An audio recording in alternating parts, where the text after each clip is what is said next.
Yes, people. We are back live. We are back live on the Sarcasm City TV YouTube for another edition of the ManDem United podcast, which is the podcast on the channel dedicated to all things Manchester United. So please keep all comments or questions Manchester United related. And as always with Manchester United, there is plenty to discuss. United winning yesterday at Fulham 1-0. Scrappy game, lacking in quality, but Manchester United got an important win. And on top of that, a clean sheet. Make sure you go check out my match reaction, please, which is also on the channel in regards and on what else as well, because it is the transfer season, because the window is still open for another 6 to 7 days.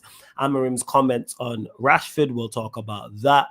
Him questioning his commitment, his effort levels, his application. So I'll give my thoughts on that. And news coming out as well from Matt Ogden about Højlund potentially being up for sale, which is music to my ears. So I'm all for that. And of course, looking ahead to the game against FCSB, and then we play Palace as well. But before I continue, make sure, big up to everyone supporting as always, run up the likes. Hit that like button, whether you're watching live right now or watching it back after the live, big up to you. Hit the like button on the video. Make sure you share this out across all the socials as well.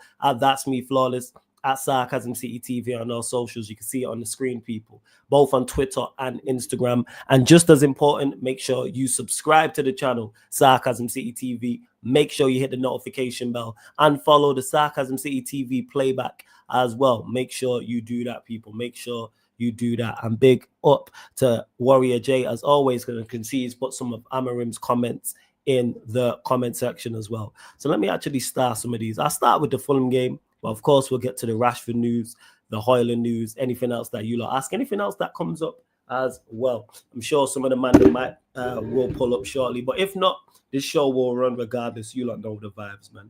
But get your questions in, people. Get your questions in. And shout out to Eddie. Let LICHA lead the line. He was the one who came up with the episode title. Since I was stripped of episode titles, people. But all right.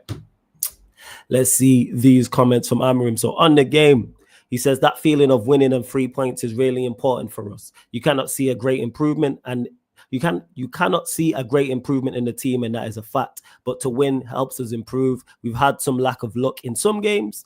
Today was not the best match, but we managed to win. I agree with that pretty much. That's pretty much my thoughts, overall thoughts, I should say, on the game. Wasn't the best game. It looked like two mid-table teams. There's a reason these two teams are where they are in the league. I believe we're 10th and 12th. Now after the game, before the game, it was 10th and 13th. And it looked that way. But we were defensively resolute. We applied ourselves. The effort levels was there. The endeavor was there. And we had a little bit of luck. But Martinez, who was our best player before the goal, being aggressive, on the front foot, being positive, winning the ball back. And that's something he's done consistently. And both centre-backs try and do that, whether it's the left-sided centre-back or the right-sided centre-back. That is the aim of the system. And that is why you implement a system, because you start seeing repetition. Where Martinez won the ball and scored that goal is very similar to the goal we scored at Anfield. Very, very winning the ball high up the pitch and then managing to score a goal. There was some play after that. So I'm all for it, but it was a very, very important win. Very, very important clean sheet as well. It was the first clean sheet since December the 1st. It was the 26th of January. So we needed that. And that was across all competitions as well. So that was very, very, very, very, very much needed. Amarim Martinez. I cannot spend 2 months saying we need to be aggressive and fight more and then say LICHA don't fight. The important thing is LICHA doesn't want to hurt another player. He's committed. And that's one thing Martinez does very well. And he's turned his form around because he was struggling. Let's not get this misunderstood. He was struggling heavily. He's struggling heavily in the system. Was making mistakes. On the ball, he wasn't good as well. He was getting caught out defensively. But in recent games, he's been good. Got the winner against Fulham yesterday.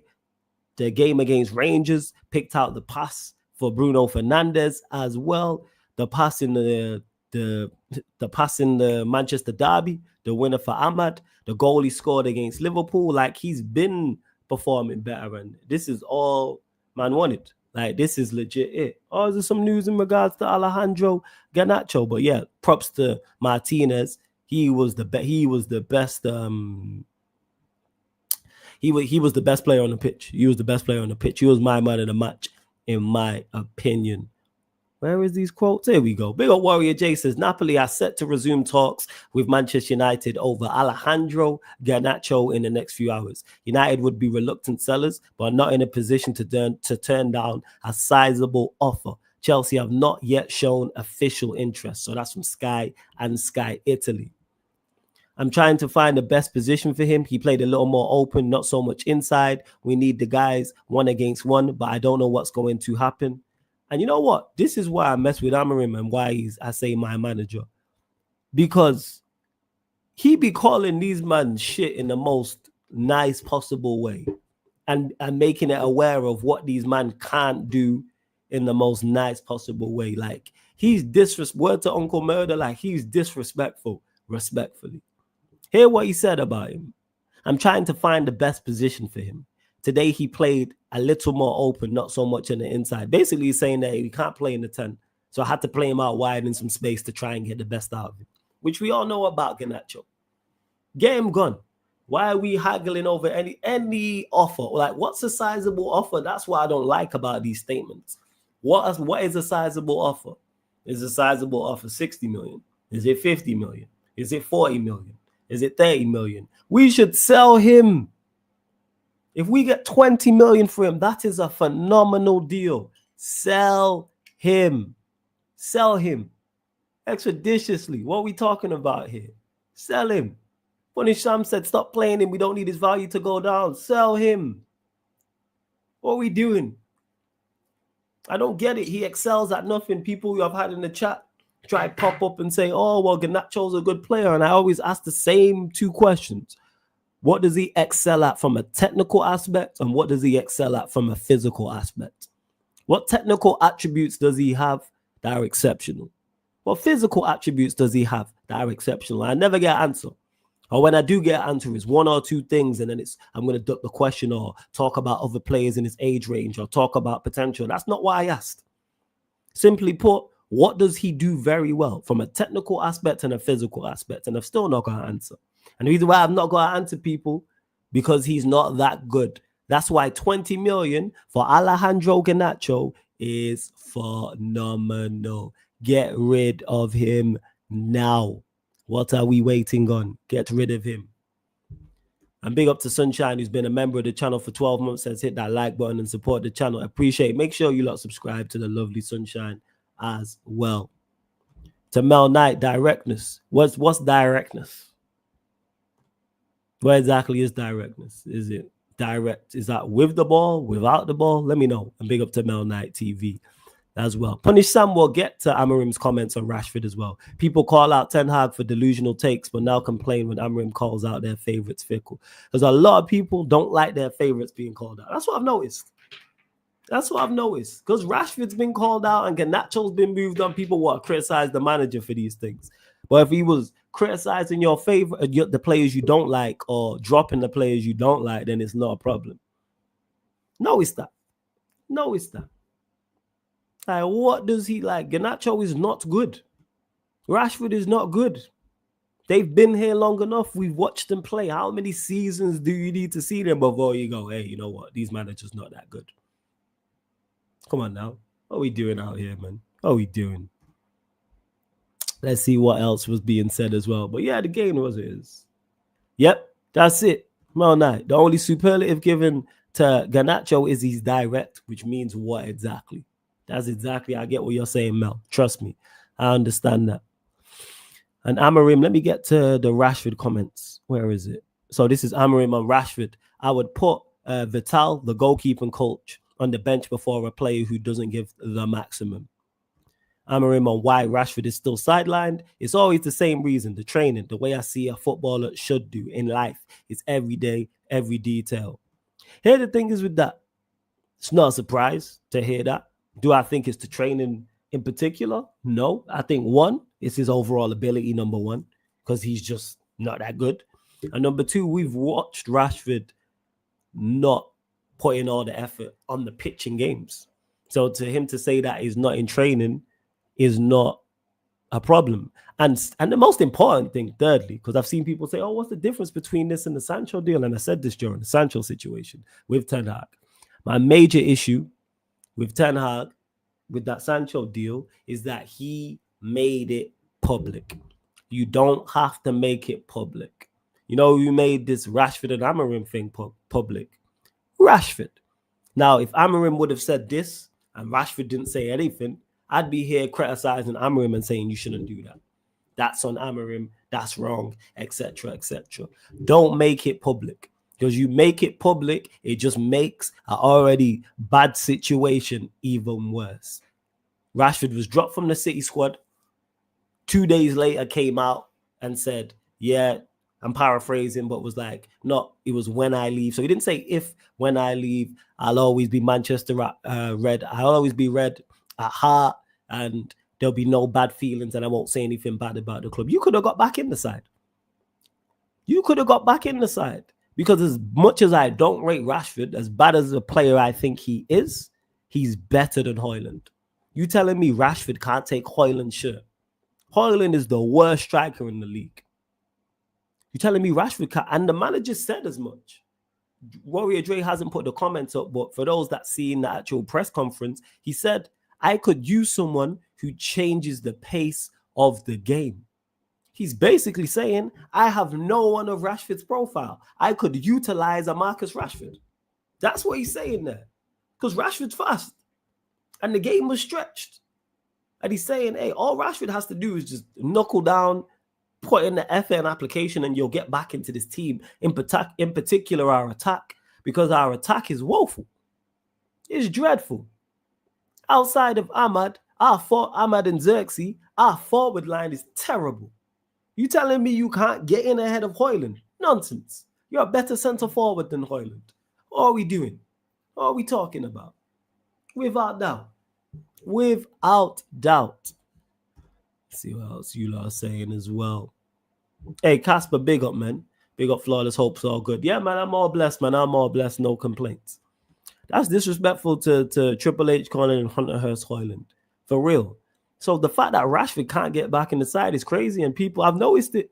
All of a sudden now Rashford's being criticized. People want to crash on the manager. But if he was criticizing a Maguire or a player that's genuinely not liked and not rated, I should say, it's a whole different conversation. Yeah, Kaneki, I'm going to run this solo dolo. Yeah, running this solo dolo. Might as well. What was I going to say? I forgot I was even at. So yeah, Rashford, just get him gone, get him moved out on loan, whether it's Dortmund, whether it's Barcelona, whether it's AC Milan, get him out on loan, because we can't just, and the reason why I think a loan deal will happen, because it's best for all parties involved. We can't just have an asset just devaluing, because that relationship's broken down. Like the Garnacho one hasn't broken down. That's why you see Garnacho still playing. The Anthony relationship hadn't broken down. That's why you still seen Anthony playing. The Casemiro relationship, as much as he's not playing, hasn't broken down, because you still see Casemiro's in squads. Same with Eriksen, for example. The fact that he can't make the matchday squad tells you all you need to know. Relationship's broken down. Like Garnacho could still potentially play because that relationship is still there. This is why you see him starting games, etc. Catalan says we don't want him in Spain. I'll take Garnacho instead. Hey, Catalan, take both. Take both, please. You know what I'm saying? Please take both. We don't need either, man. Please take both. We don't need either. And as for lack of signings coming in, that's also a concern, but not a surprise. Where are the signings? Everyone knows we need players. Where are the signings? I'm not even saying permanent transfers. Loans. We can't even bring in a couple of loans. Dogu, we're haggling over 5 million. Pay the money. You've identified him as a target. He can play left wing back. He can play right wing back. He's the right profile. 30 million in today's market is nothing. That is peanuts. If he's as good as you man think he is, that will be money very, very well spent. Because if he comes in here and plays just, if he comes here and just plays if he comes in there and plays at a 30 million value, he's not good enough. His value should be increasing. The same way Maz is here, his value has increased while he's been here because he's performing well. Your value should increase if you're performing at a better level than £30 million. Let's see. I wish Rafinha was Brazilian Rashford. I wish Rashford was as good as Rafinha. You ain't even nowhere near Rafinha. Off topic, flawless, but it's been a while since you did a solo ManDem United. But yeah, because I switched it up to bring it to Mondays, I'm gonna start doing Mondays and Tuesdays, but do Mondays solo and then do Tuesdays with the gang, unless it's like big news or something breaks. Let's say we have a big win or a big defeat or there's a major talking point, then I bring the ManDem in on this one. But that's what I'm gonna do. That was on the fly. Oh, we need a midfielder and wing back right now. I agree with you, Kaneki. I agree 110%. You lot continue to run up the likes. Girls up to 30 likes, people.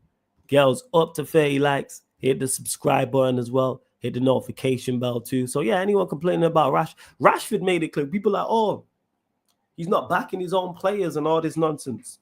Rashford said he wants to leave. You don't want to be here. You shouldn't get the protection from the manager and the club. You don't want to be here. You made that clear 2 days later.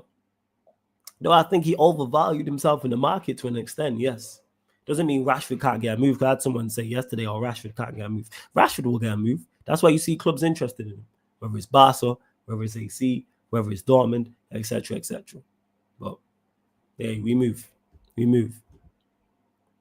See what else you lot are saying. To be honest, I take 2 wing-backs this window. We have too many bodies in midfield. We don't punish them. We don't have too many bodies in midfield. Central area is bare. You've got Agate, you got Collier, you have Eriksen, you have Casemiro. There are 4 actual central midfielders. Agate, cool. Collier, youngster, cool. He don't play Casemiro there. He don't play, and Eriksen don't have the legs to play in that role. So you're 2 down. Bruno plays in there. Maino plays in there. Neither of those 2 are central midfielders, like typical central midfielders. Can do a role, that can do a job there, yes. We are light there, not in terms of just quality. We are also light there in terms of quantity as well. I'm telling you. After Lisandro Martinez's recent performances, don't you think he should stay on the Amorim? He looks good recently. I'd keep him, but I'd still go and sign a left-sided centre-back because we need a left-sided centre-back anyway. Because we only have one. We can't go a whole season with just one left-sided centre-back. And in a back three, it's even more important that your left-sided centre-back is left-footed, just from a balance perspective.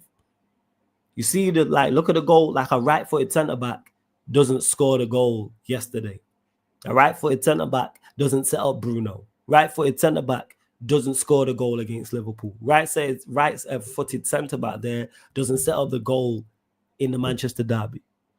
You need it.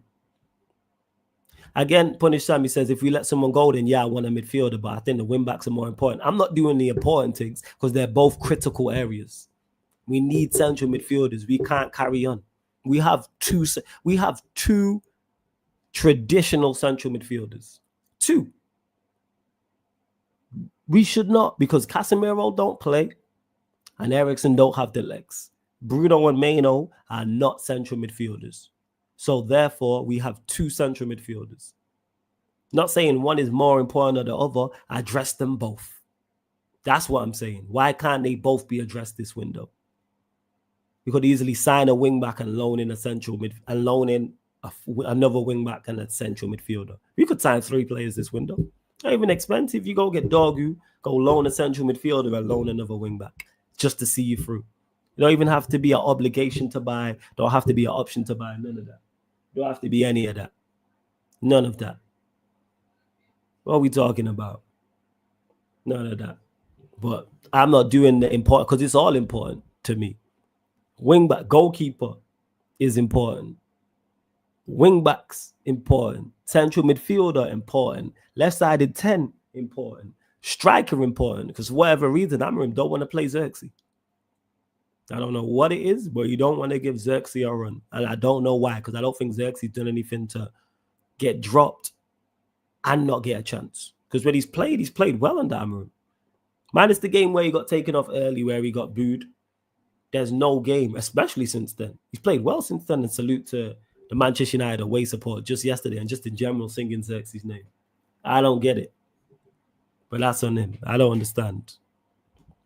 About Maguire. You all right? About Maguire, he's looking good under Amorim. Do you think he's one of the players that should stay under Amorim, or are you thinking he's strengthening that position? Strengthening that position. As much as we have centre-backs, we have centre-backs who ain't good enough. So think about it. De Ligt, cool. Euro, cool. Need a left-sided centre-back, but you got De Ligt, Euro, Martinez. Lindelof's always injured. Shaw's always injured. Maguire's not good enough. How are you doing? Oh, thank you very much. Euro's always, so you got Euro, you got De Ligt, you got Martinez. Cool. Dalot can do a job. Maz can do a job at centre-back. That's also cool. But you got Maguire, who's not good enough. Shaw, who's always injured. Lindelof, who's always injured. Go and get better. Go get a better left-sided centre-back. Right-sided centre-back, cool. With Maz and Dalot and Euro, you got ample opportunity. You got ample opportunity there. That ain't a problem whatsoever. So I'm with it. Man said, FCFC says, Lissandro Romario. Is that what we're saying? I hear that. Exactly. The centre-back depth is not that good, Warrior J. It's not fantastic, the centre-back depth. We have a lot of bodies, and it's good enough. Because like I said, right-sided centre-back, you've got Euro can play there, De Ligt can play there, Dalot can play there, Maz can play there. So you got 4 options, cool. Central centre-back. You got De Ligt and you've got Maguire. Not the best. Left-sided centre-back. Got Martinez. Euro's done a job there before. Maz has done a job there. But hear what I'm saying, done a job. Wing-backs, we already know we lacking both wing-backs. Central midfielder, I just mentioned it. 10s, bare. Considering players are going to leave in the summer as well. And we're already short. Sancho's gone, we didn't replace him. Rashford's going to leave whether it's this window or the next window. Garnacho going to leave whether it's this window or the next window. Mount's always injured. Potential the talks of Højlund could leave now. How true them reports are, but Mark Ogden's fairly reliable. That's 5. Who's left? You got Xerxes, who the managers just don't play. Mayno, who we won't play in the 10, and Ahmad. So potentially you got a 1 striker the manager don't really like, and 2 10s in Bruno and Ahmad. We are bare everywhere. We are supremely light, not only in terms of quality, quantity. Even though I love the rumors about these players leaving, but we need to replace players. But like Punish Sam said, mini hoes. Where's the players? And big up my guy Sheik says, big up, smash the like. Shout out Sheik. Flawless. No, I thought Højlund is a good player, but I'm wrong. He is the worst. Yesterday, game is 3 points. Take it and move on. Pretty much so. That is pretty much the thought process on it. Big up, Flawless, big up. How does Martinez have more goal GNA than Højlund? Because he's rubbish. I felt Garnacho played well. You guys keeping me kind of set up the first goal for you guys to win. Oh, you mean the pass that got intercepted? Nah, man, he coming to the bridge. You lot need attackers. I'm saying, you lot need attackers. And you lot interested. And the reports came out as well. Warrior J, if you can find it, from Ornstein saying that Chelsea are waiting until the last day to try and get him cheaper. And I'm all for that. They did that with Sancho and got a great deal for him from their perspective. So come get Nacho. 40 million is yours. 40 million is yours. No stress, Sheik.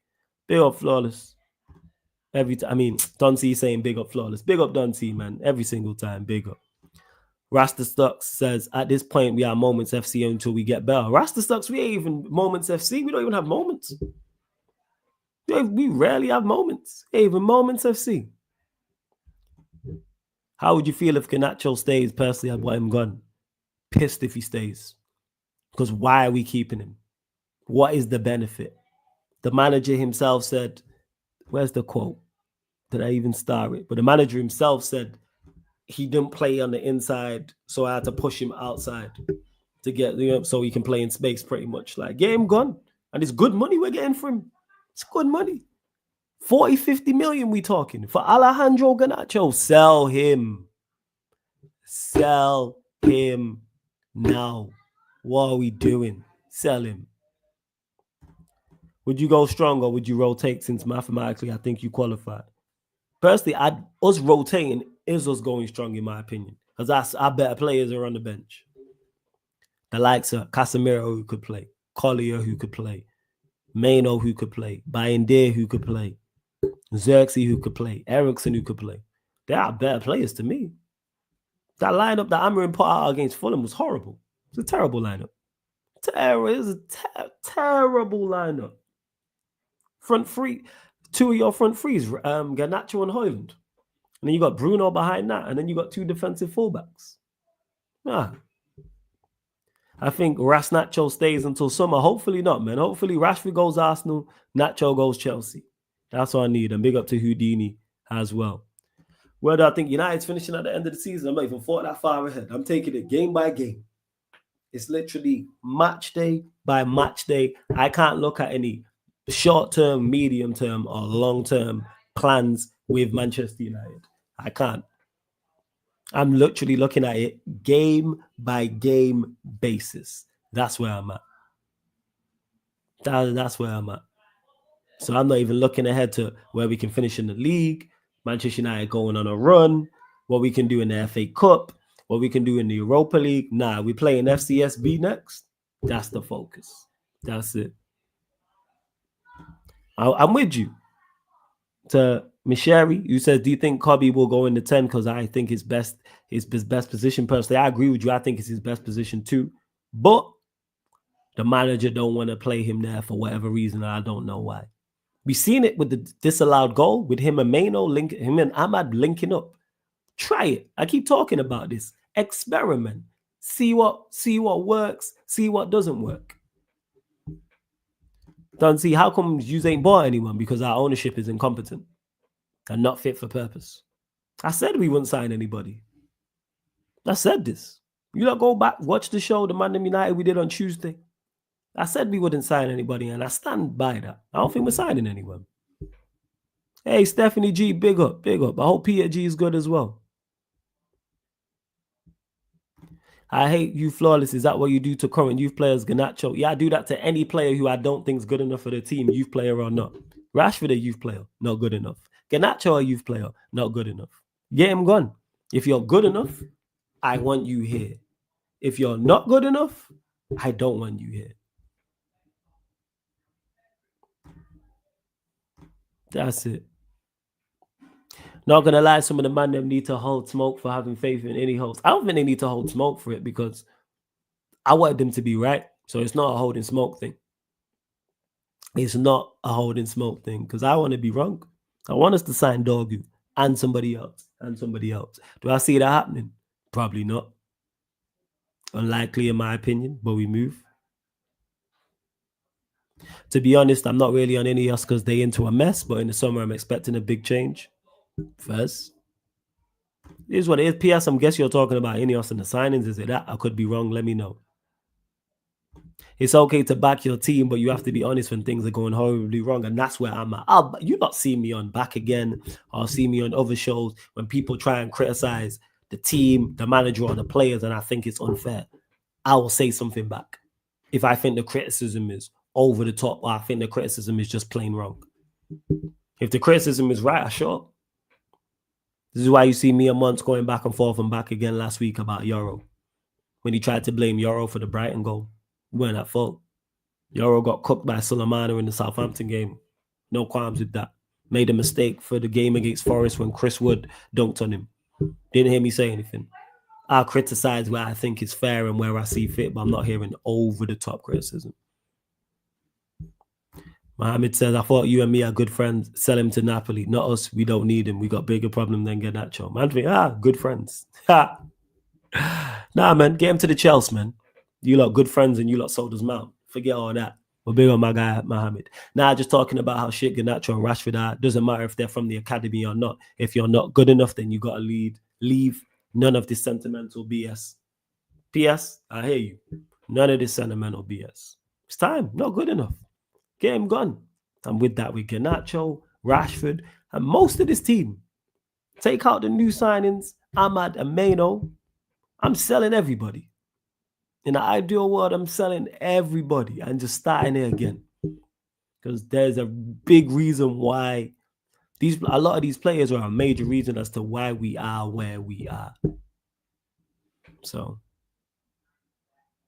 The only person that doesn't hold huge criticism is Amorim. Everyone in this institution is awful. I hate you.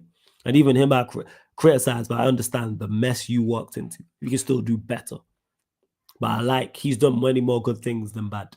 Man's potentially getting rid of Rashford and Garnacho in his first window. Well, Rashford already don't play, and Garnacho could be on his way out. I have to build a statue of him outside the stadium. I saw people asking why any of us don't pay off the club's debt. Who on earth would do that? Someone who wants what's best for Manchester United would do that. Someone with deep pockets who genuinely wanted the best for Manchester United would pay off the debt. But guess what, people? Manchester United being successful on the football pitch is not Ineos's first priority. It's not their main target. It's not their main target at all. Look at this window. Look at this window. He's like, you want to help Amorim out? What are we talking about? What are we doing? Continue to run up the likes. Get us up to 40 likes. Hit the subscribe button as well. Make sure you do so. Hit the subscribe button as well. Keep comments, questions, Manchester United related. Also, people, make sure you do so. Road to 15K, like Dunsey said. Get the likes up as well. And look at this guy, Mohamed. I just seen a comment he put. I thought Garnacho play well. You might keep him. Kind of set up the first goal. Yo, he Chelsea down, man. Get him to the Chelsea. They need him, man.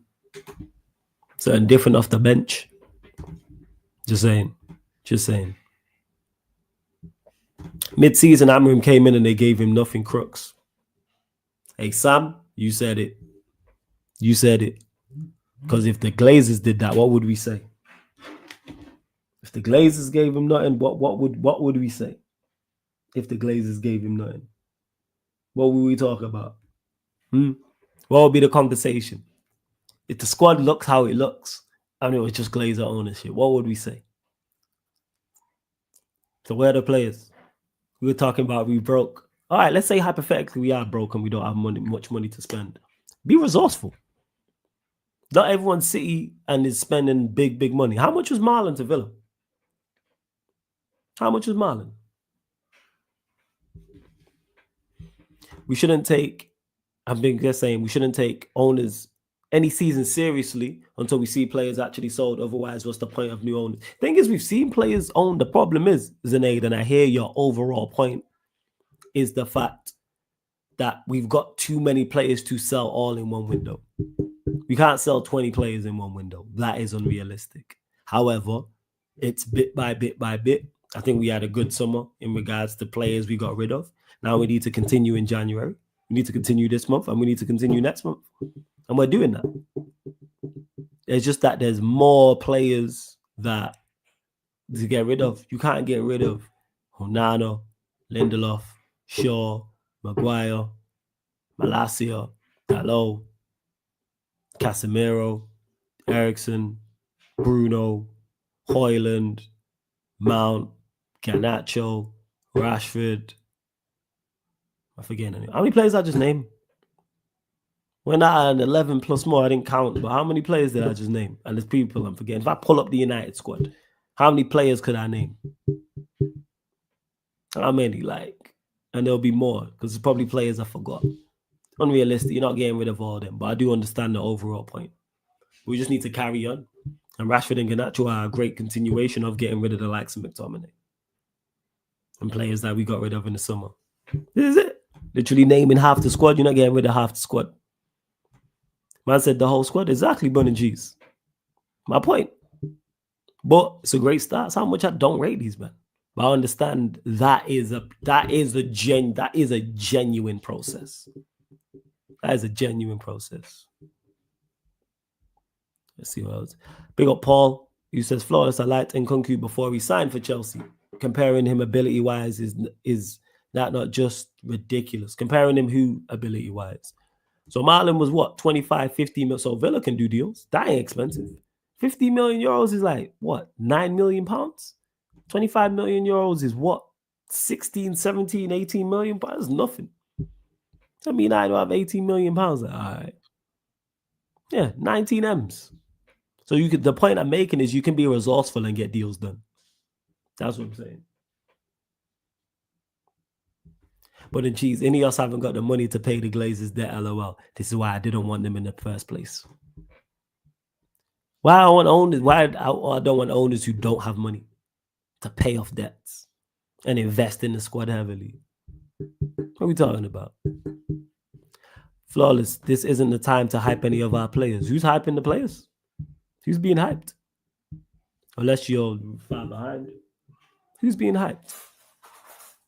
Enlighten me. I'm lost, but big up to Darkrow. I'm lost as to who's being hyped. I continue to run up the likes as well, you lot. Continue to run up the likes.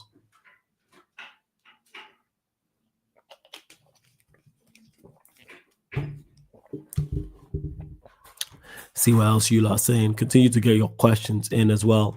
Mohammed says, are you interested in buying Matoma from Brighton? I need to see his older brother at Old Trafford because I knew his brother as an actor from Japan. I don't think Matoma fits the system. I'm not a big fan of Matoma anyway like that. I think he's a good player, but that's it. Like, he's nothing special. He's not a 10. United don't need to be signing wingers. The reason why our attackers are struggling, in particular our wingers, is because they can't play central in congested areas. This is why you're seeing Rashford struggle. This is why you see Garnacho struggle. Because our wingers, and they're terrible wingers. So when you take them out of the actual position, they become even worse. Ahmad has technical ability to play there. This is why you see Bruno struggle. But Bruno struggle playing 10 anyway. And Hoyland's just rubbish. My Qatari brother was going to save us. I said that. Bring in the Qataris. Simply because, and it wasn't even about, because me and Rats had this discussion about them spending a whole lot of money. It was about them getting rid of the Glazers. That was the 100% own sale. Get the Glazers gone. And now they're still here. And now we stuck with Ineos, who people are saying are broke. How you get new owners and be broke? You're off topic, Flawless, but Steve officially is a referee. Oh, did he actually, what? He did the test and he made it. I've not spoke to him in a minute, actually. I know he was trying to become one. Did he make it? Shout out to Steve, man. My G. Shout out, Steve. Every single time. My done. See what else you lot saying. 40 likes, man. Girls up to 40 likes, people. And don't forget as well, Premier League podcast Yardman edition tonight, 11:30 p.m. UK time. I'll be here for I'll probably do an hour, like 15 minutes longer. I'm going to do, people. About 15 minutes. So, what is going on here? How's this always stop? Sorry, I was just looking at another screen, people. See what else you lot saying. Even my own country was interested in buying United before they went with Newcastle. We could have been out of the hunt. Punish Sam, where you from? Because you said even my own country. You could have been. Well, we just got shagged and left with Ratcliffe. And the fact that people ran up on him talking about ticket prices, I hear it. £66 is ridiculous. And there's no concessions. There's no kids tickets. So it's £66. So if you got you and partner and two kids, so go watch Manchester United at home to Crystal Palace. Taking liberties, yo. Can go on holiday for that type of bread. I literally leave the country. How you doing? Flawless, if you only get doggy and don't sign any attackers, then what do you expect from this United team to achieve? I don't expect this Manchester United team to achieve anything. I expect them to achieve anything. I have zero expectations. I'm just looking for improvements. I don't expect nothing. It's about improvements on a game-by-game basis. The Fulham game was good in parts. Defensively, this is what I've been saying. Defensively, Manchester United have been good. We've just gave away daft goals. And when I say we've been good from a structure standpoint, when we've conceded goals, it's been individual errors. We've not been carved apart. We're not like under the last guy where we're conceding 20 shots a game every single game. Our goal is not getting peppered on a regular basis. The structure defensively has been there. The only difference between that Fulham game and previous games is individual mistakes. Because previously, we would have made 2 mistakes in that Fulham game and lost the game 2-1. And everyone's talking about how bad we are from a defensive standpoint. No, it don't work like that. Too much results-based analysis and too much When I say results based, even with that, or you concede goals, so you must have been bad defensively, or you get a clean sheet, so you must have been great defensively. That is not necessarily true. Of course, if you're leaking goals, is a problem. And our problem was set pieces. Our problem was individual errors. We cut that out against Fulham and won the game. We cut it out. Bro, I looked at a derby ticket on United's website. They were charging £600 per ticket. That's crazy, Ramel. Hey, punish Sam. Hey, Saudi Arabia, get one of your guys to buy Manchester United. I beg. I beg. Top half of the table, bare minimum. Everything else I don't expect. First, I don't expect anything. I'm just on a game by game basis. I am not looking ahead. I'm not looking past anybody. From the new players you got this season, which player has shown you a disappointing impact this season? None of them, they've all had positive impact. Even though Yoro's not played a lot, when he's played, cool. De Ligt surprised me because everyone knows. Well, not everyone knows. Anyone knows who watch me in the summer knows I wasn't too pleased with the De Ligt or Maz signings.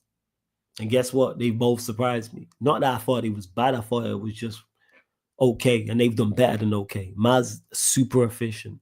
De Ligt, yeah, he's made a few mistakes, but has been good. Yoro will wait and see. Agate's brought to me what Agate I thought he would bring. And Xerxes also had positive moments. So none of them. They already bought Newcastle. This ship has sailed, and hey, they ain't the only Saudi. Wait, there ain't telling me there's no other people in Saudi who are football club. Come on, man. Can be someone from Saudi. Yeah, all five of them are making. All five of them have made positive impact. Bare minimum. I'm not saying sell any of them. It's not like the Mount thing where as soon as we signed him, I was saying sell him, and then I watched him play and I was saying sell him. That's not what it is. So I get rid of these men. Like it's definitely a positive. Oh shit, I forgot to send out the link for this. Yes, what are you saying, Sheik? Big up to everyone. Sorry for my lateness, Wallace. I'm feeling a little bit under the weather today, but yeah, good though. Everything's good. We're still not signing players. We're still seeing the same lineup every single week. Yeah, everything's good, man. Everything's good, I guess. Honestly. Talk about it. Fulham game thoughts. Yeah, Warrior J. It was Maz, De Ligt, Yoro. You might have been right. Yeah, it was 4. No, Xerxes. It was 5. Xerxes, Agate, Yoro, De Ligt, Maz. Yeah, it was 5. It was 5. Yeah. But yeah. Yeah, go on, Sheik. About the game, big up to everyone though. Make sure you guys are running up the likes and subscribing, of course. Get follows to 15K expeditiously, people. But yeah, let's get into the game.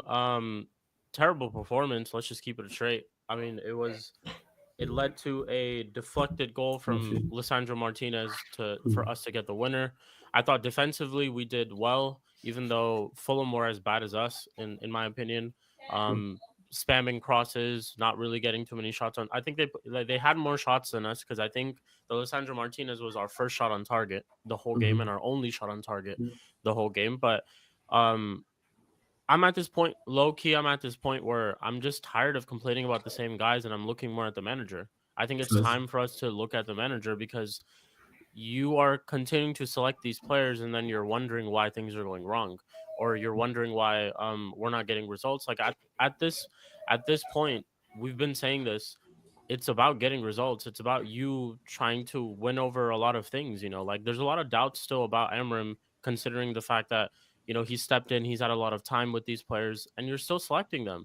The comments that he made about Rashford yesterday, first of all, crazy, absolutely crazy what he said. But second of all, I hear what you're saying, but then again, you're talking about certain players not being selected because of training, but then you're selecting these guys like Hoyland, guys like Garnacho, who you're seeing the output every single time. But we get the win. Like the win is the most important at this moment. But again, we need to sign players. That game's another example of we need to sign players. It's all well and good that we're getting rid of these guys. And trust me, I am as happy as Flawless. I'm happy as everyone that we're getting rid of all these players. But our squad is thin as it is with these guys. Now that you're getting rid of them, or if you're looking to get rid of them, that thin squad is getting even more thinner. And then who do we bring on in terms of when we need to change a game? And we talked about this Flawless too, is that why do we have this mentality of us looking to bring people on to change a game? Why don't we start off on the front foot? Why don't we start off with Xerxes when you know that yes, he's not the out and out striker that we need in our team. He's not going to go out there and, be that poacher to get goals, but he's making the players around him perform better, which ultimately is leading to the team performing better. Look at the link up that he has with Ahmad whenever he does play. Even though his substitution yesterday, I don't think it was that impactful. It was good to see him out there, but it wasn't that impactful as compared to previous games. But yeah, it's just a link up. Menu in the 10. That goal that we saw towards the end, which was offside, unfortunately, that is an example of why Menu should be playing in the 10. And the link up that you get by those players playing in the 10, it's not even necessarily a link up between the 10 and a striker. It was both the 10s from opposite sides. Ahmad dropped to his side, and then they had that little link up play, and we ended up scoring a goal, which was unfortunately offside. But another example why, like, this system, and this is something he should be realizing too, is that it's very profile centric.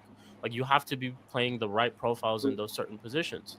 Garnacho is not an inside 10. He's not an inside player itself. He's He not good said on the that. ball. That's the craziest part. He said it as well Which about is another thing Garnacho. what's like, He you're said it. saying all these things, which are the right things, and I love hearing these things, although you keep selecting them. His future, I know he's talked about his future too, because there was some quotes a couple of, I think, days ago where he was like, "Oh, we like Garnacho, but whatever happens, we will see what happens." Kind of Yeah, maybe it is. Let me suggesting see if I like, started. yeah, kind of just maybe suggesting like, I'm not necessarily saying he's not necessarily saying that he wants him to stay or that he's part of the plans, but he's more so like, we'll see what happens, which kind of tells me that he's open to that move. So if you're open to that move and leaving him, why are you still continuing to persist to play him?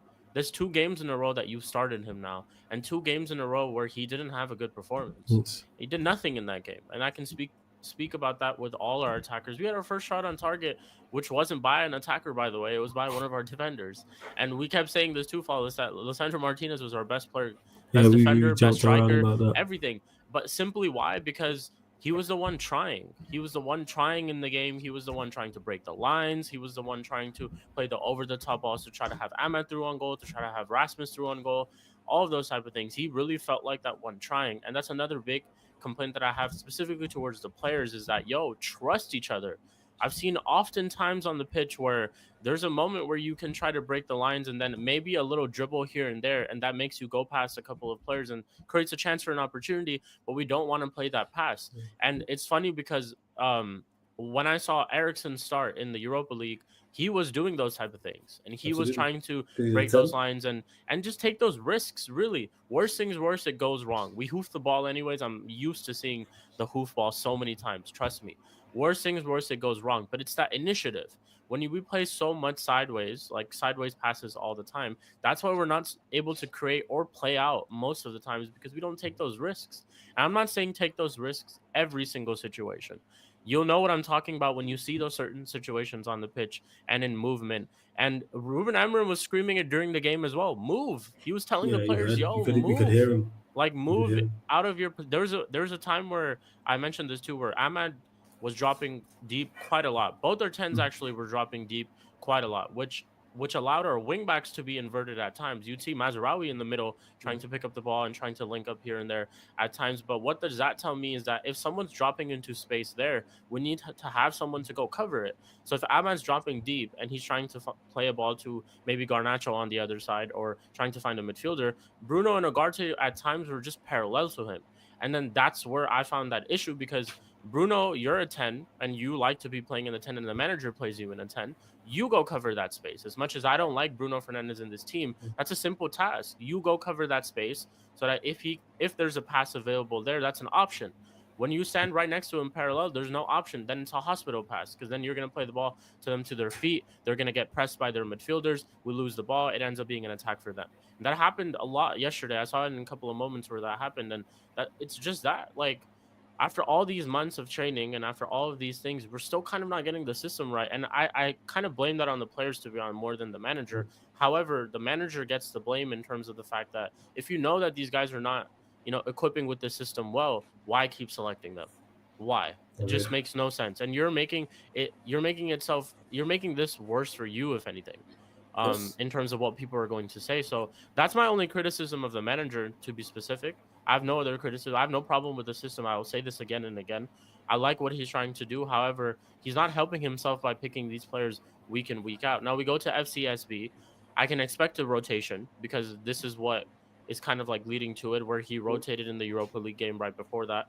And then what are we gonna on the weekend when we play Crystal Palace at home? I don't want to see Rasmus Højlund there, because Crystal Palace is a team that I think we can beat if we have the right personnel that we start off with.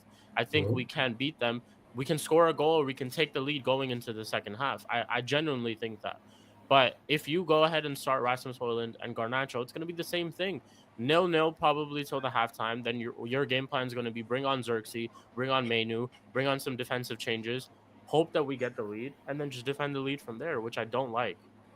I really don't. It's such a negative way to think, to view the game, and to view like a match day, and to view like a performance. Such a negative way. Start off as I always say, the start as you mean to go on. And that's what he needs to do in this situation. And I get it, our squad is thin. You want to preserve minutes for everyone. But do that against FCSB. Don't start someone like the likes of Aman. Try to have that type of try to have that type of mentality for someone like him. Bring him on later into the game.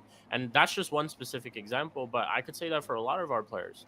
Like, start Højlund in that game, and then maybe bring on Xerxes, and then start Xerxes on the weekend. Try different things. Play Collier more. You clearly like Collier. You've now, integrated him into the squad the last couple of weeks. We're seeing that he's getting consistent minutes. Start him. Play him in those games. Try all these different things. Play Garnacho as a wing back. I've been saying this too.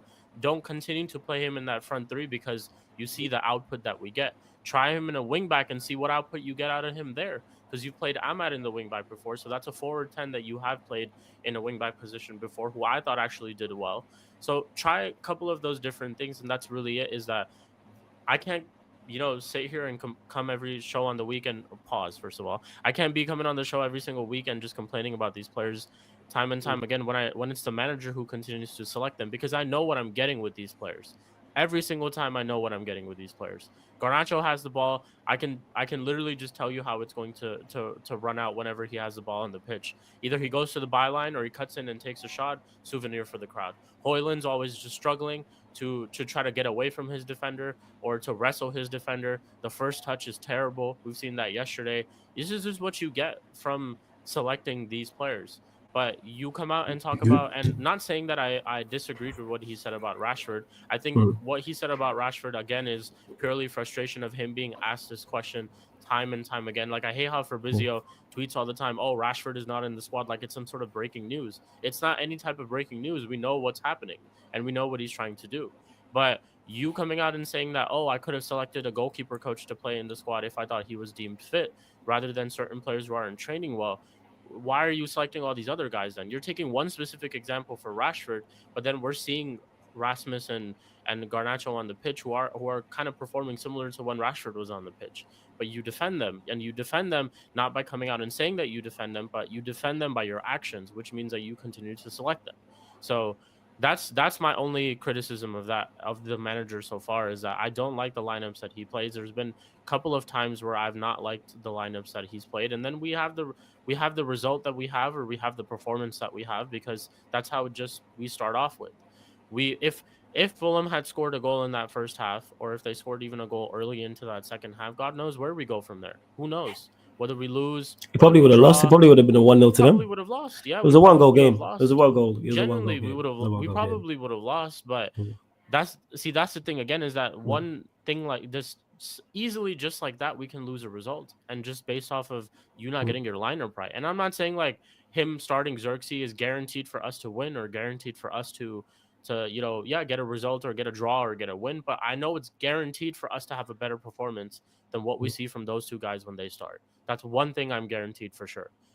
Most of the time, Xerxes, when he's on the pitch, does the same tasks that Rasmus Højlund does, but there's always a different output. Either a player of ours has the ball, where he's played it wide to, or he's able to progress himself. Only yesterday I felt kind of where maybe he wasn't the best at doing that, and I didn't think he was that impactful when he came off. But what was the game before that in the Premier League that we played? Against Southampton, I thought he played really well when he did those types. He did get on. He played well. Yeah, when he was in those type of situations, especially when he came on. So when he came on, it was like a breath of fresh air against Southampton, because I thought his substitution actually changed the game. That allowed us to attack more, and to also to attack more and just have more shots on target and create chances. So it's those type of things. But then we're reverting to the whole fact that, we bring him on at a certain point and we just hope and pray. that the game changes. But that's not something that I like, to be honest, because Mainu, when he came on the pitch yesterday, you could see that there was that link up with him and Ahmad right away. So start him, play him in that 10 position. If you want to continue to start Bruno in the pivot, cool. I mean, I don't rate it, but cool. That means you should look to start either Christian Eriksen or Kobbie Mainoo in that 10 spot rather than Garnacho, because you need that type of passing ability in that front line. When Bruno is playing deep, you need that type of ability in that front line, whether it's someone being good in tight spaces like Mainoo and being able to link up with the players well, or having an Eriksen there who has just the quality of the pass. And trust me, guys, he's not finished when it comes to that quality of the pass. He still has it into his game. It's just more so his fitness aspect. But that's why you play him in that 10 position rather than that pivot 8. So these are all things that, I can sit here, and I've been saying for weeks that these are all things that are great, but we have to see the manager do it. And that's really where my energy is today. And also, we need to sign players, man. I said this yesterday. We spent damn near this whole window trying to get Dorgu in when he hasn't even stepped in through the door. True. And one Dorgu signing ain't enough. It really, really isn't enough. Like I've been saying, we need to get at least a 10. And we need to get at least a wing back. And this whole Garnacho deal too, like forget the whole Chelsea stuff. I had my time. I had like all the trolls and stuff that I did, but we need to get serious. At this point, it don't matter where he goes. Just get him gone, because we can use that money. We can use that money right now, and we can use that money to invest right now. So that's what I'm saying. We could get 2 wing backs. That Alvaro Fernandez guy we've been talking about it. Get him and get that Dorgu. Reports came out saying that if we don't sign Dorgu, I don't know, I can't remember with the source, but if we don't sign Dorgu, we would get Fernandez. Okay, like that's the backup. That's what he said. How true that is, I don't know. Yeah, still not enough though. Yeah, well, to Kendrick Lamar, it's still not enough. Still it's not enough. Yeah, a big up to Ramel says, can we talk about how bad Asmus is? He's terrible. Worst striker in the league. That's what it is. There's Zaneid who says Barada said 2028. They got time from their perspective. What did Barada say 2028 about what? The reason why they don't have time is because it still needs to be better. No one was expecting Manchester United to win the league this season. No one was expecting Manchester United to challenge for the league. No one was expecting Manchester United to go challenge for top 4. Certainly from not my perspective, but it's about being better. I just want us to be a competent unit first and foremost, which we are far from. Now, can we get there? Yes, we can get there. However, it's not good enough. This currently, and that's from everybody involved. Sheik mentioned it, and that's why I criticized the manager, because I think it's 17 games now, 18 games he's managed. You know these players well enough now. You know who's good enough and who's not. And how we know this is by what he says. What he said about Garnacho. One second, here's the quote. Yeah. On Garnacho, I'm trying to find the best position for him. Today he played a little more open, not so much inside. We need the guys 1 against 1, but I don't know what's going to happen. He's saying that, hey, he can't play in the pockets. So why do you continue to play him in the 10, knowing he can't play in the 10? It's simple. It's literally as simple as that. Why do you continue to select him then? When he's jeopardizing your system and when he's jeopardizing the way that you want to play, and you're saying this in this comment, then why are you continuing to select him? Offering nothing. Offering nothing, man. Absolutely nothing. So here we are. But yeah, final few questions. We're gonna close out people in the next 5 or so. Also, I was gonna say, yeah, his comments on Rashford, thoughts on that. It's kind of crazy, to be honest, bro. What he said. Yeah, it's kind of crazy what he said. But again, listen, like this whole thing about, I'm not trying to make this like a hate someone, back someone type of thing. Rashford shouldn't be playing, which is the right decision. And he's made that decision, ultimately, that he shouldn't be playing. We need to get rid of him, which is also another right decision that I think he's getting towards. Now, whatever he said specifically, I think he was on the lines of like, oh, if a 60, like Vitor, he was talking about Vitor, the goalkeeping coach. He basically was saying that if he deems that he's fit for the match day squad, I would put Vital, the goalkeeping coach, on the bench before a player who doesn't give the maximum. Damn. So I'm guessing he's referring to training, because obviously there's no in-game performances that you're referring to because you don't select him. So I'm guessing he's referring to training. So then I'm wondering, what is it that Rasmus Højlund and Garnacho are showing you in training that you keep continuing to select them? Because what we see on the pitch is definitely it ain't it. Like it ain't something that you want to see, and I'm sure I don't think there's anything different that we see in training. I would just assume that, to be honest, that there's not a miles difference between what they show in training and what they show on the pitch. Like I refuse to just believe that they're very good in training and then all of a sudden when they come on the pitch they're terrible. I think they're trash all around, whether it's on the training pitch or whether it's on in the starting 11 or on a match day. So yeah, it's like, listen, like again, I'm happy with the decision that he's getting rid of Rashford and he's phasing out Rashford because this is something that I asked from not just Ruben Amorim specifically, but whoever our next manager was going to be. That we need to get certain players need to be phased out. However, this don't really make sense when you're continuing to select other frauds in the squad. Because yes, you're singling out one, but then you're continuing to select other frauds in the squad. So we'll see. That's all. Honestly, all that I'm not trying to make it this type of thing where Ruben's ego is coming through and all of those type of things. That's not me to say, but yeah, I don't think he's said anything disrespectful in terms of that either. But more so, it's just the fact that I think he's frustrated that he keeps being asked this question. Maybe that's why he's coming out with these outlandish statements so that people would just stop asking him. Genuinely think that, yeah, he's coming out with some of these outlandish statements so that people would just stop asking him, because I can tell that there's frustration whenever people ask him that question. But yeah, it's just anything, whatever he's doing right now in terms of treatment of Rashford or in terms of like him phasing out, I don't think that's wrong. I think that's spot on in what he needs to do. But we need to sell him. That's really it. Yo, board, sell him so that these men don't ask him this question anymore. Get rid of him. Genuinely, bro, get rid of him. These guys need to go. And there's so many, like, it'll be, again, 1 down, 2 more left. Or 3 more left, I would say.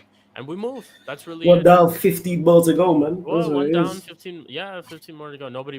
Somebody said nobody wants him. There are teams out there that would take him, though. There could be a deal that could genuinely be explored.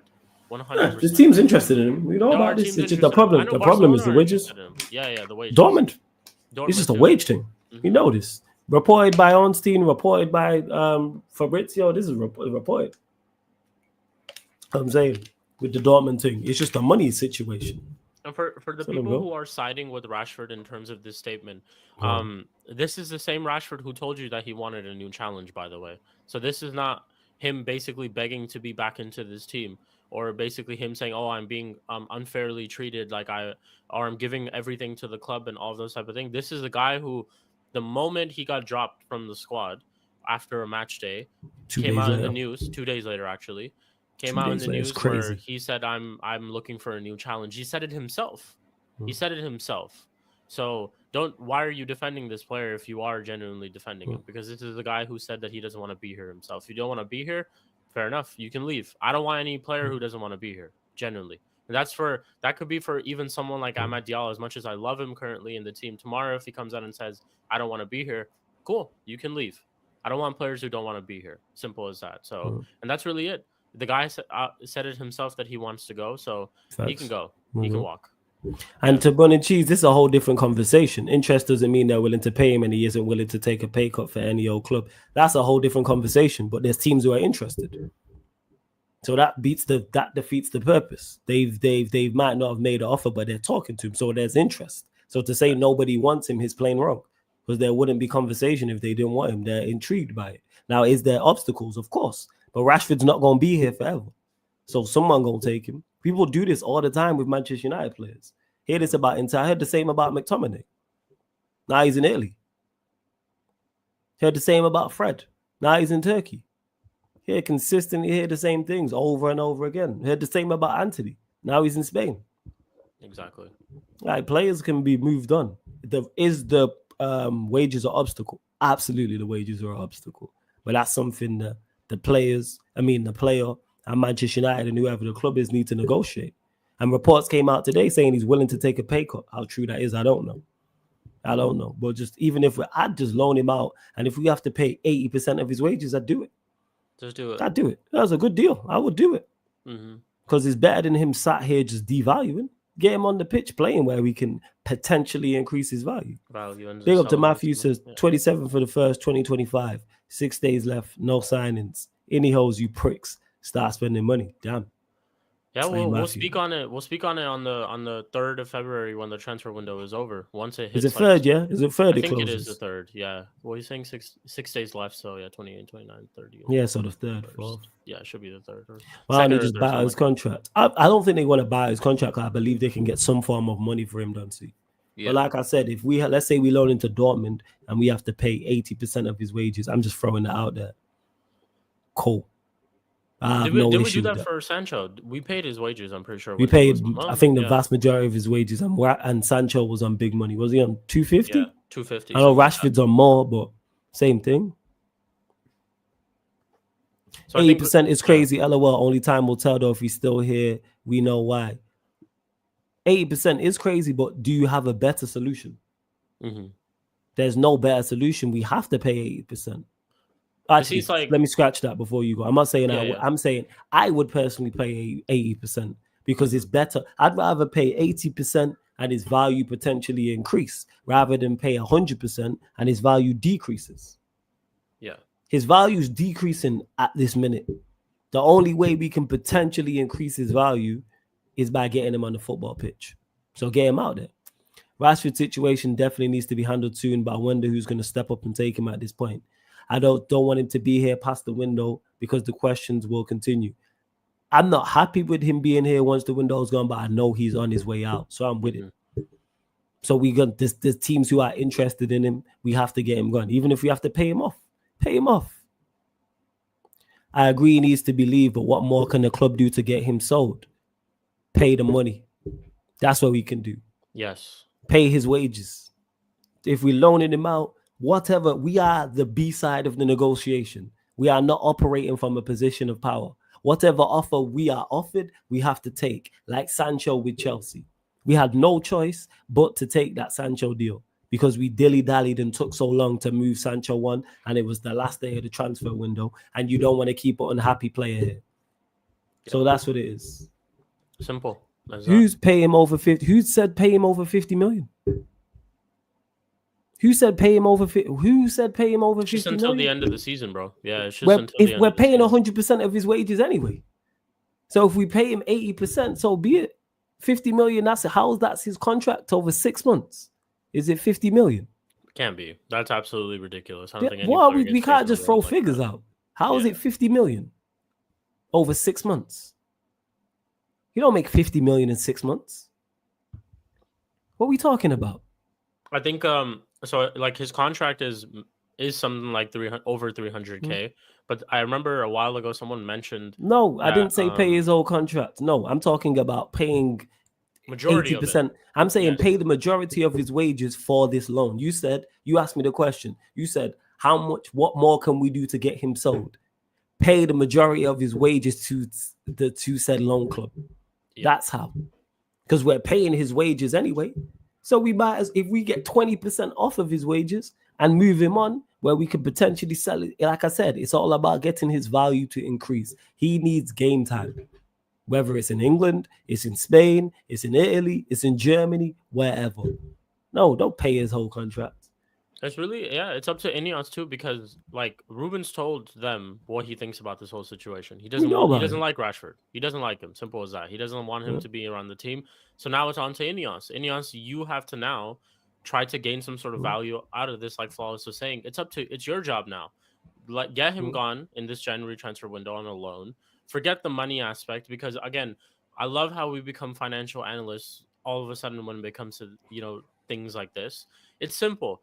His wages are high. A lot of teams don't want to pay his wages because his wages are high. That's just how loan deals work. Normally, sometimes you can reach like a 50-50 agreement. Most of the time, it's the parent club paying more because they're the ones who want to actually get rid of that player in that moment. So you have to take that cut, and you have to pay majority of his wages in that situation.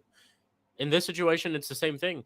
What's most important? Is it most important to you of you trying to preserve his value or trying to, cut costs and stuff like that?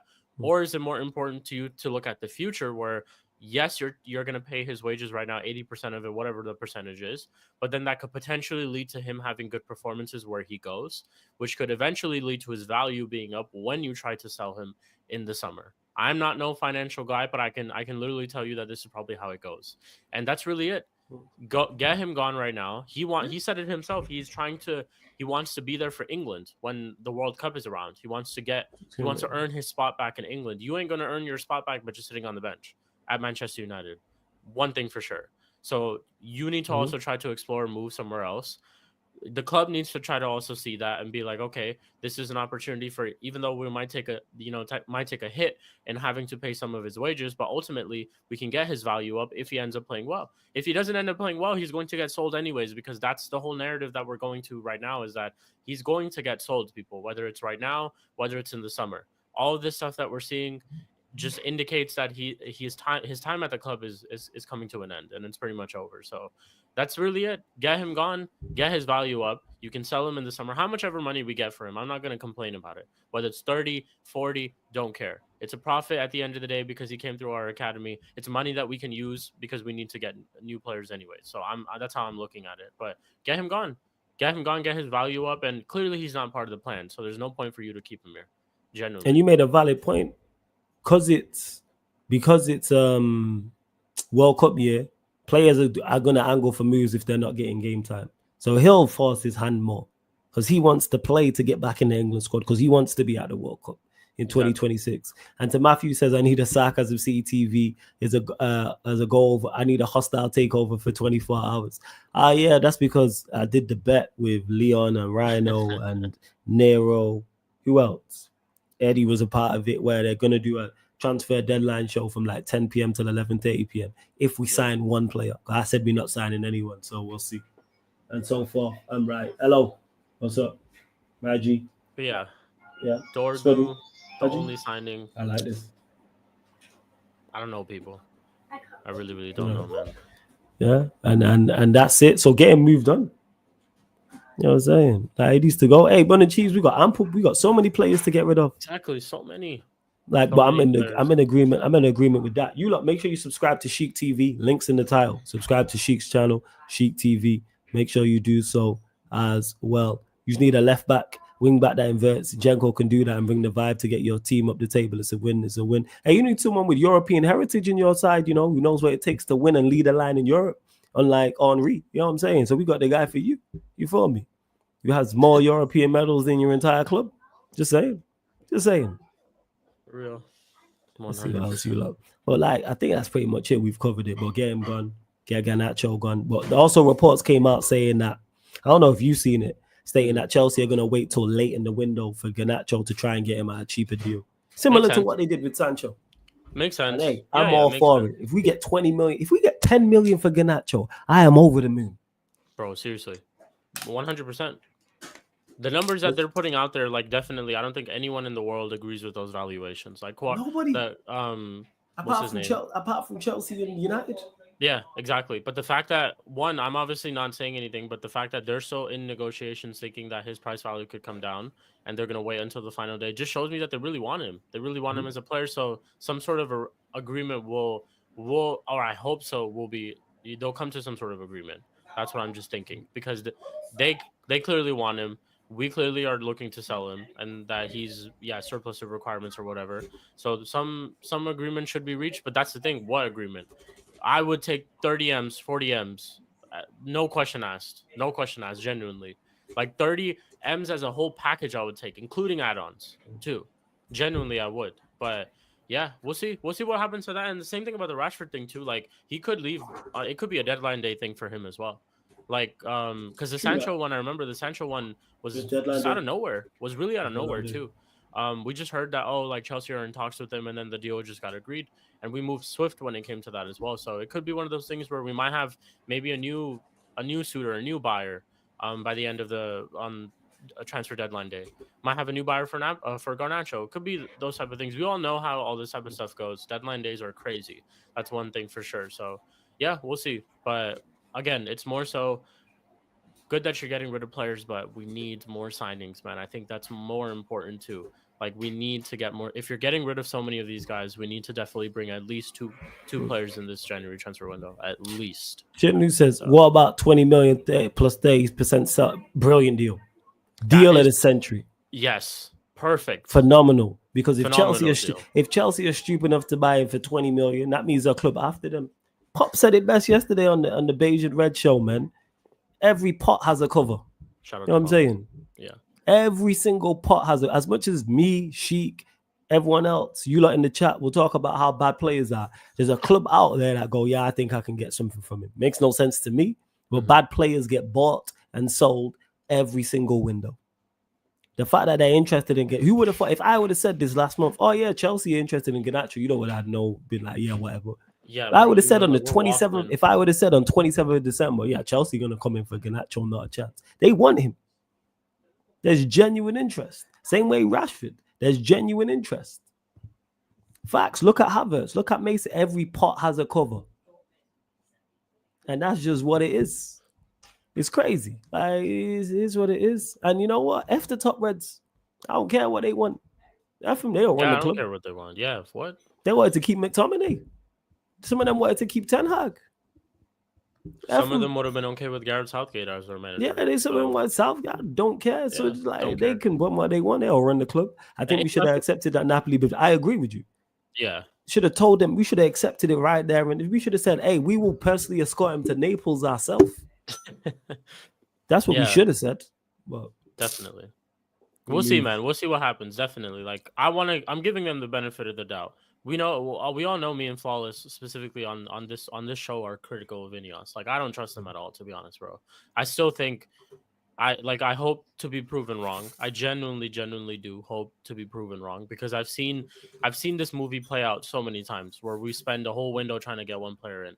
And I've seen this movie play out too many times, but I want to be proven wrong. I'm not sitting here just being negative, like, oh, fuck Ineos because I hate them or having some sort of agenda. I just don't trust them because I've seen them make incompetent decisions, and I think what were more important decisions for the future of our club. And yeah, they've shown incompetency there from time and time again. So that's the whole reason why I don't trust them. But they've gotten things right. They are doing certain things right. But we'll just see. We'll see what it ends up becoming. But I hope to be proven wrong, and I hope me and Flawless are proven wrong with the whole one player signing thing. Because I genuinely can sit here and still say that I don't think we get Dorgu in, bro. I seriously don't. If we were good at making negotiations, we would have got his price value down already. He just got slapped 4-0 by Inter this weekend, and he was starting. And the brother himself probably was putting in a terrible performance just so that he could get this move. So Ineos, man, just pay up. Pay up. You can come to an agreement. I know they're asking for 40. You can do a 30 million agreement with a full package. You can. I know you can. So, all right, man. Get them in. Get him in. And that's where me and Sheik are different because Sheik gives Ineos the benefit of the doubt, as he says. Well, I don't. Fuck him. You know what I'm saying? Can't stand him. Fuck him. You know what I'm saying? And that. Oh, fair enough. Piss me off. I can't to put it said, if Chelsea pay over for, that's why when you are Eddie, be like, I give him the benefit of the doubt. I didn't think you're wrong. I'm just not with it.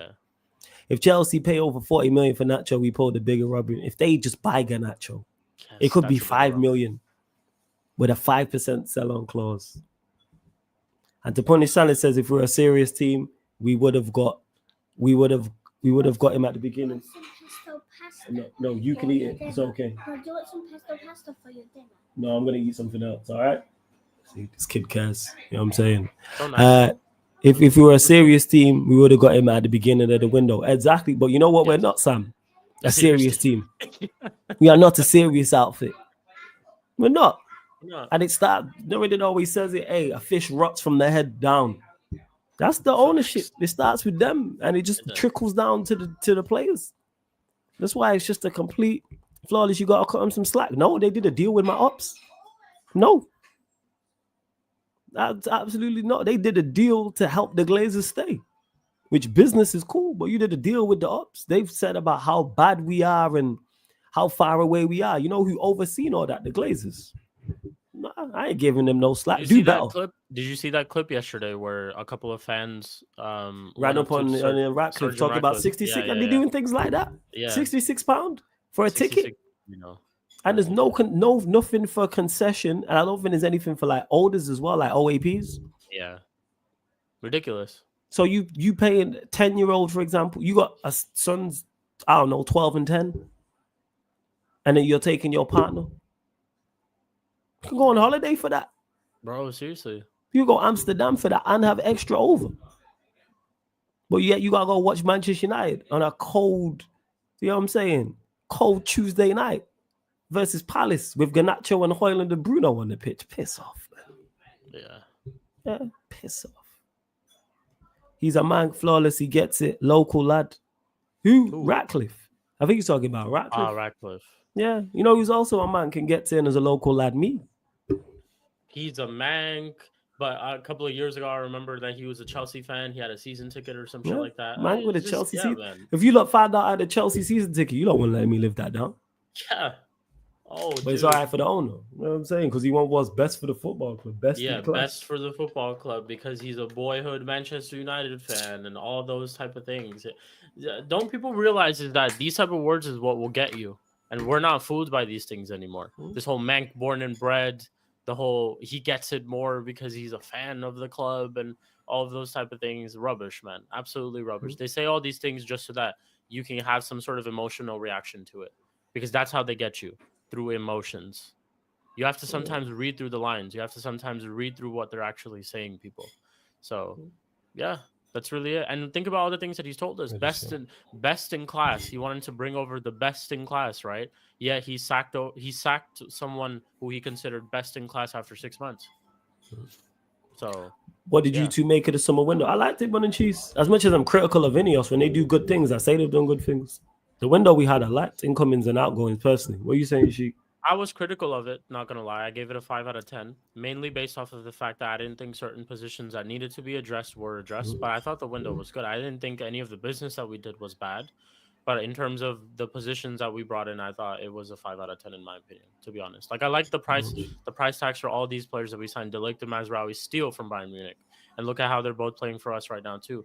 More so De Ligt, I would say, not so much Mazraoui as of late, but yeah, like overall, their time here has been good. I don't think it's been very, very bad, and we got like the money that we spent on those two was a steal. But other than that, like Xerxes being your only attacker, us letting Sancho go for chump change and not replacing him, or him being one of we arguably said he was our best attacker at that time, bar Amad Diallo, and we just letting him go like that for chump change. So that was me specifically, and I think those are the problems that we suffered with, even with Ten Hag when that window was over. The struggle to score goals, the struggle to create chances, the struggle to all of those type of things. But that's really I give it a 5 out of 10 just based off of that. The fact that I think I give it a little high, but first I liked it, incomings and outgoings, but we still because we're so far away, we needed more.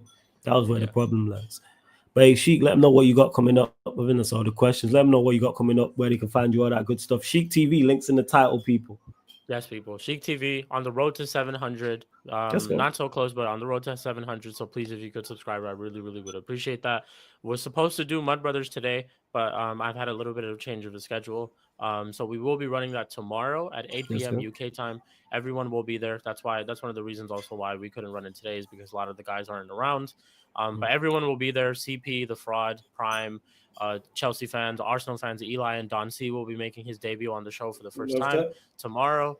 We'll have M. De Niro there, Spurs fan, of course. We're going to talk to him about Ange and all that. But 8 p.m. UK time tomorrow.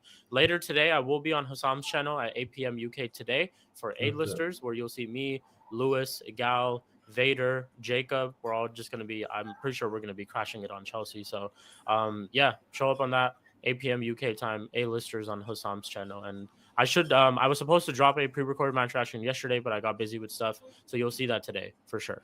But that's in terms of me, Sheik TV on YouTube, people. And road to 700 subscribers. And appreciate everyone in the chat. Make sure you guys have run up the likes and subscribe to Flawless to get him to 15K, people. Much, much deserved to get him to 15K. Make sure you do so. Make sure you check out Mud Brothers tomorrow. Subscribe to Sheik TV. Make sure you do so. Run up the likes here. Hit the subscribe button as well. Make sure you do so. Hit the like button. Make sure you hit the subscribe button. Also, hopefully Manchester United do make some new signings. We're back later on tonight, 11:30 p.m. UK time. Premier League podcast, a Yard Man edition, people. Premier League podcast, a Yard Man edition. So I'll be back with Lex, Kaneki, Javon talking all things in the Premier League. Big up to my Don Rhino. Make sure you subscribe to Rhino as well. And this show will be back tomorrow. You're going to get it twice. No stress, Rhino. It's all good. Yeah, you lot, for anyone who missed the show, watch it on the watch back. But yeah, you get a ManDem United podcast twice. So you get it Mondays, 4:30 p.m. UK time, and still on Tuesdays, 4:30 p.m. UK time as well. We're going to redirect to Steve. But on another thing, don't forget this show And all the other shows you see on the channel, apart from watch-alongs and the fan calling show, are available on all audio platforms, people. So anyone who's on Spotify, anyone who's on iTunes, anyone who's on SoundCloud, or wherever you listen to podcasts, if you type in Sarcasm City TV, you will get all these shows in audio-only form. So maybe you don't want YouTube using up all your data. Maybe you're walking, maybe you're at the gym, maybe you want to have us on in the background, maybe you're browsing on your phone and you're like, right, YouTube just, I can't stay. I don't want to stay on the YouTube app. You know what I'm saying? I might be DMing some hoes or whatever the case may be. People, I'm saying, listen on audio only. So see how Sheik laughed because he's like, yeah, I've been there before. So yeah, you know what I'm saying? Making his next move his best move. I see you, fam. Yeah, over there learning Spanish. But yeah, people, Spotify, make sure you follow us. 5 stars on Spotify. Follow 5 stars on Spotify. Same with iTunes, Apple Podcast as well. 5 stars on there. And get over to the Sarcasm City TV playback where you get Premier League watch-alongs, Champions League, Europa League, UFC, boxing, Formula 1, gaming content all over on the Sarcasm City TV playback. And if you're an NBA fan, when we run the watch-alongs, you can use your NBA League Pass to watch the same game as us. Or if you don't, I'm giving out VIP passes so you can watch the game with us for absolutely free, people. Don't charge you a penny. So please download the Playback app or just go to www.playback.tv/sarcasmcitytv and download the Playback app, people, and follow us over there. But yeah, like I said, back today, Premier League podcast, Yardman edition. We're going to redirect to Strasbourg. Steve, he's live right now doing a watch along. So love to everyone that's locked in. Steve. This has been the ManDem United podcast live on the Sarcasm City TV YouTube. Thank you very much for tuning in.